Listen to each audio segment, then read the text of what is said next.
ہو سکتا ہے آپ کی زندگی کے حالات کچھ اس طرح چل رہا ہو کہ آپ کو لگ رہا ہوگا کہ میں زندہ ہی کیوں ہوں، میرے جینے کی مقصد ہی کیا ہے، اس سے بہتر تو موت ہی آ جائے۔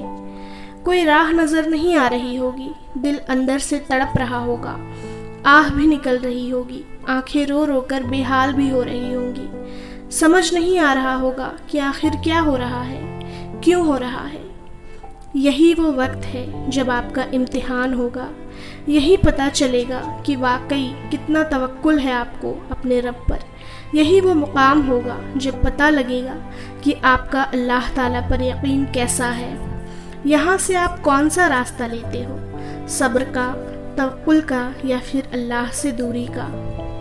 میں آپ کو یہی مشورہ دوں گی، کتنی ہی تکلیفیں آ جائیں، کتنے ہی حالات آپ کے خلاف ہو جائیں، کتنے ہی بڑے حادثات آپ کی زندگی میں ہوئے ہوں یا ہونے والے ہوں، یہی دماغ میں اور دل میں لے کر ان کا سامنا کرنا کہ اللہ تعالیٰ ان سے ایک پل کے لیے بھی بے خبر نہیں ہے۔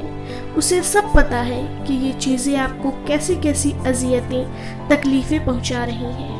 اسے سب پتہ ہے آپ پوری طریقے سے ٹوٹ چکے ہو، اب آپ سے نہیں ہو رہا ہے، لیکن پھر بھی اس سے دور مت جانا۔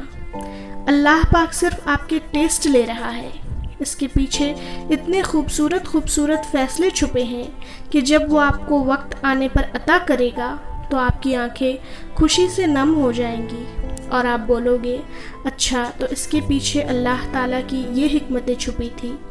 بس اتنا جان لو، اللہ نے ان تکلیفوں، آزمائشوں، درد کے پیچھے بہت بہترین فیصلے چھپا رکھے ہیں۔ یہ سب بے وجہ نہیں ہے، یہ ہر وقت آپ کے دل کا دکھنا، آپ کا رونا، تڑپنا، آپ کا سسکنا، اپنے آپ کو بے بس محسوس کرنا، یہ سب پر آپ نے اگر صبر اور توکل سے کام لیا تو واللہ آپ کی دنیا اور آخرت دونوں سنور جائے گی انشاءاللہ۔